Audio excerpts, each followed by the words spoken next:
So there definitely has to be cross collaboration in the form of marketing and operations being on the same page. And that can literally be as simple, like with my clients, we use the monthly call.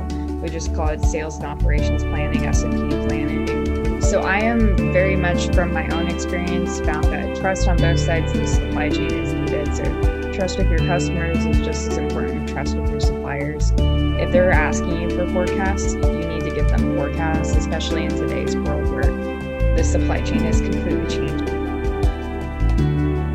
Ladies and gentlemen, welcome to the brand new episode of Sustainable Future Food Series. Today we have with us Casey Playcheck, who's the owner and consultant at Cybus Magnus Consulting in Ohio that offers operational support for consumer good brands, third-party warehousing, and manufacturers. Before Cybus, Casey was working with as a distribution buyer, replenishment for Whole Foods. She also has experience into production for major US-based sandwich companies, and she also holds a good experience in production planning and operations consulting for food and beverage startups. It's a pleasure to have you, Casey, on the show. And if I would like to inform the viewers, if any of the upcoming brands are looking for assistance in operations and supply chain, Casey is the right connect to start off with. Great. Thank you so much for having me. Right. So Casey, we'll start with my questions. The first question that I would want to put forward to you is, write a very basic question, which a brand wants to hear. How do you define a supply chain management? Many people or many brands use the term supply chain management when they're really talking about procurement, logistics, or operations functions. So what is your definition of supply chain management? Yeah. So this is pretty common in our world because people think that, like you said, operations, procurement, logistics, all of this is in one thing and like one person will know all these pieces. But in reality, most people might only really know like one or two pieces of supply chain, but not the whole gamut. So what I mean when I talk supply chain with my customers is we're talking about everything from procurement to operations to logistics to fulfillment to the final customer. So if you're doing wholesale, that means at the point of shipment into a DC, or it can mean like with direct to consumer online to the point that the customer receives it at their house. Every group I work with is a little different on how they define that just because of how wholesale is set up compared to direct to consumer. But the biggest thing you want to remember when you're thinking supply chain management is the whole piece and how all those little pieces interact. A lot of people, when they talk supply chain, like we said, they only talk about one piece, or maybe the cogs are defined just by the inputs that you put into something. But as we move into a lot more globally sourced world, like you have to account for the logistics, you have to account for the warehousing, because all these pieces add up into the cost. And when we talk supply chain, we want to talk about the total cost from the point of manufacturing to the point that the customer receives it. So no matter how you look at it or what the percentage is of wholesale to direct to consumer, supply chain is the gamut of everything connecting together and looking at where the pain points are. Yeah. I mean, often we call it the backbone of the company, I think. Yeah. Yep, for sure.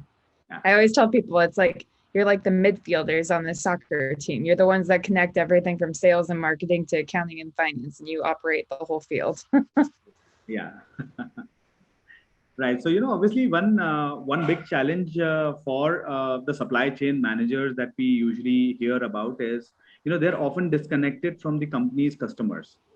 Sales and marketing departments makes the deals and entice the customers to buy, but then it's up to the supply chain folks to make the products and deliver them on time.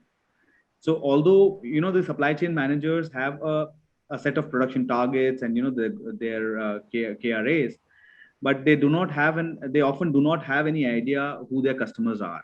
So, how can a brand address these issues? Yeah. No, this is totally the old saying that everyone goes through where operations and marketing are on complete separate ends. But there really has to be, no matter the size of the company, there has to be either a person or a team that's kind of the intermediary between the two.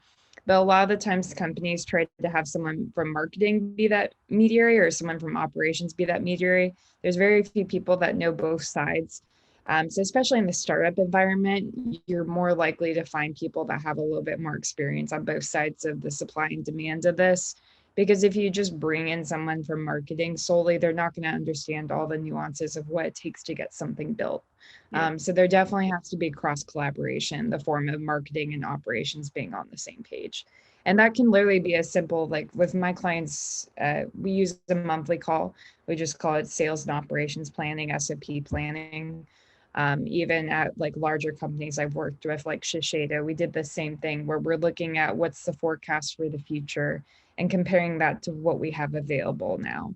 So no matter the size of your company, you always have to be looking at that forecasting piece, which you should solely be getting from your marketing and sales team, so you know what to produce.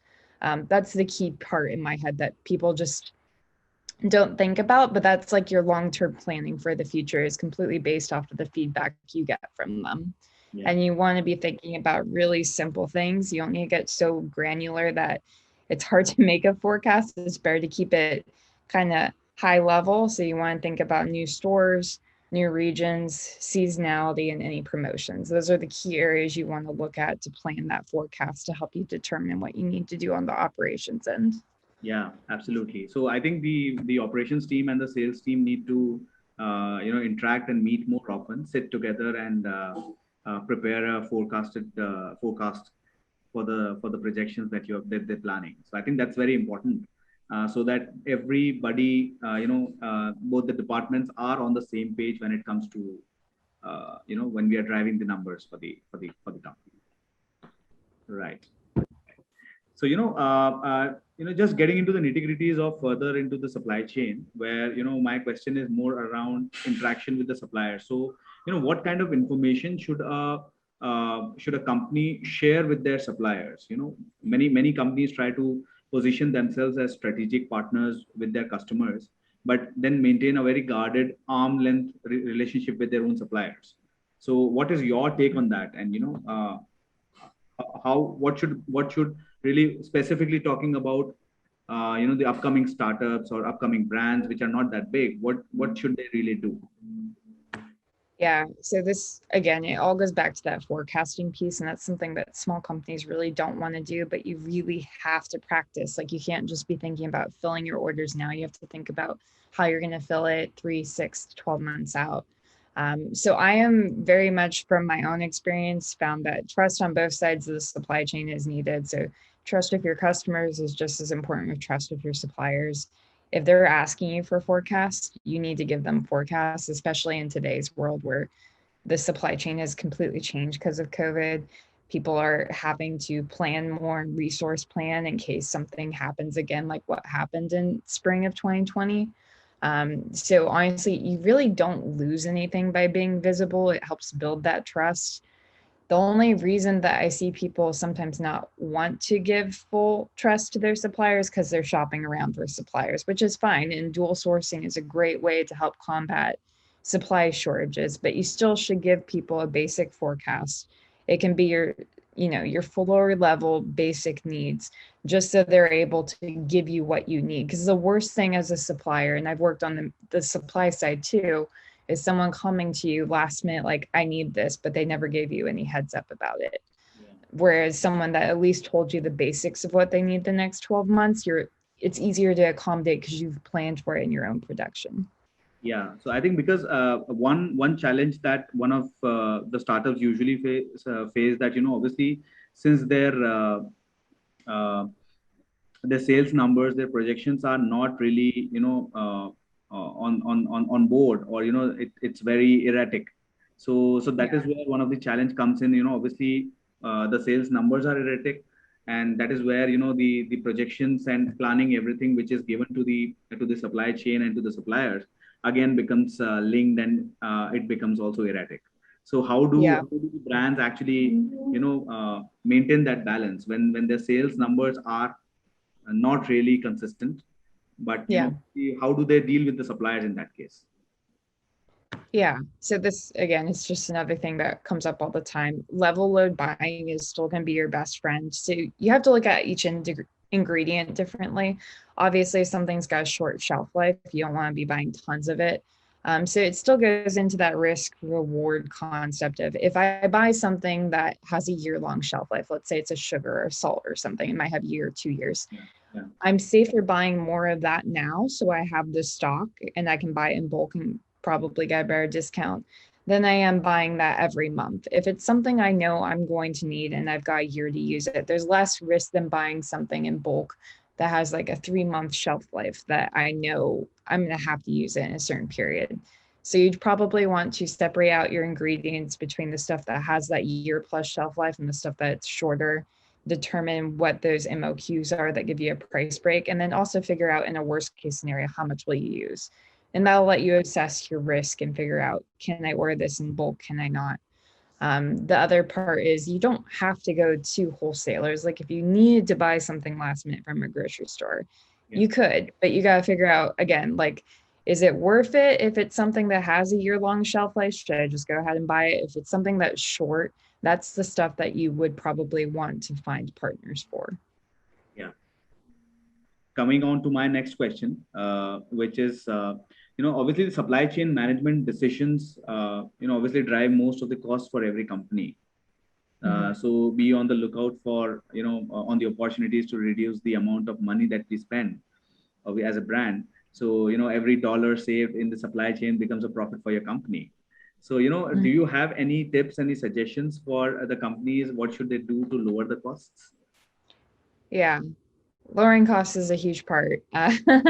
But there's also a trade-off. Like I know everyone in marketing hates to hear this, but there's a trade-off between making sure you have product and always chasing the cheapest price. So with most of my clients, I'm looking for that middle ground. Anything that has to do with raw materials right now, for example, that's like wood, aluminum, glass, anything that you need for packaging is extremely hard to get right now. So while it's important to like be able to get that stuff at low cost, there's also realizing what's going on in the supply chain. It's going to get harder to get these things. There are certain things that I would suggest bulking up on now versus waiting. Those are the type of things where you'd want to issue like a blanket PO to a supplier and agree, I'm not going to take this now, but invoice me in periods of time over the next 12 months. And you have to take that. That's part of the blanket POs. You do agree to take it, but you don't have to take it right now. And usually that'll help lock in that lower cost for you.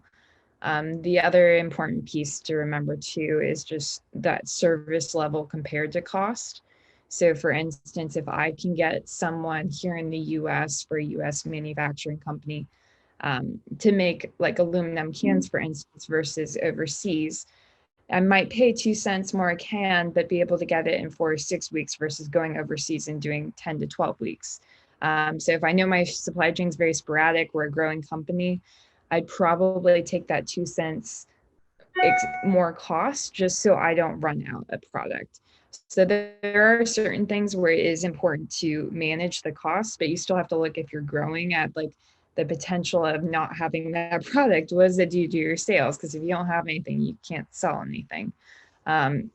So while managing it is important, having strategic and partnerships is important, having location preferences is important.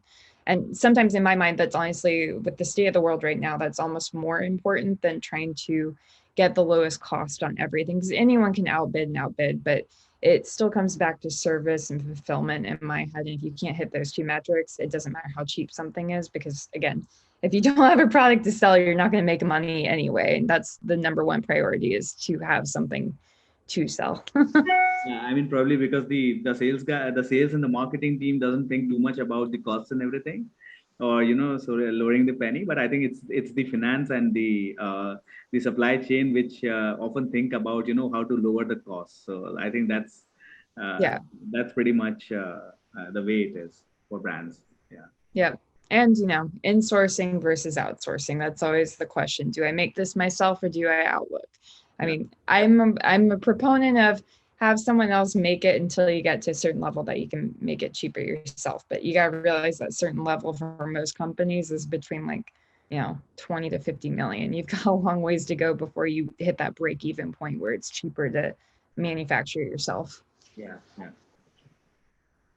Right. So, due to COVID-19, supply chains of most of the companies have been impacted. Mm-hmm. What can CPG companies do to prevent disruption and guarantee product availability, affordability, accessibility going forward? Yeah. And again, just totally great question because everyone's talking about what do you do right now? And the honest answer is no one's going to have it perfect because there are just some things you can't plan for.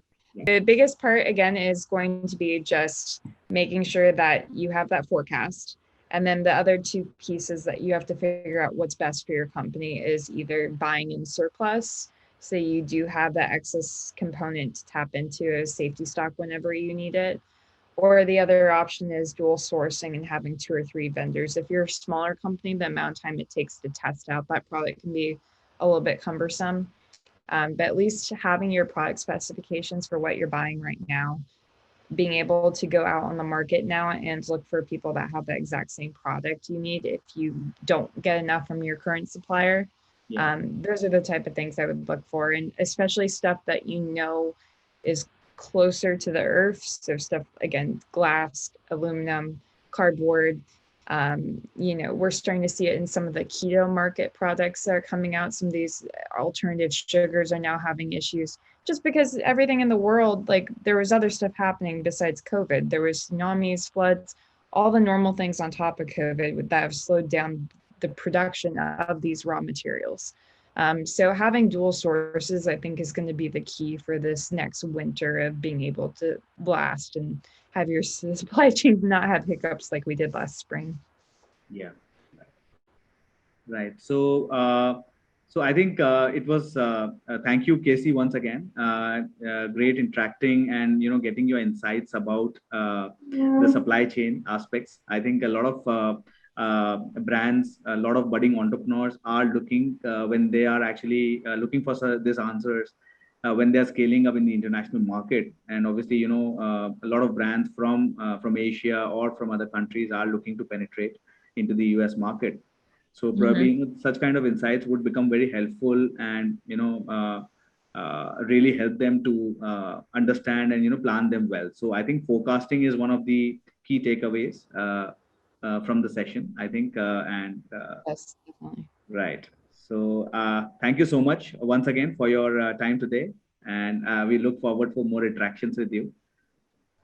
Yes, great. Thank you so much for having me on. Thank you so much, Casey.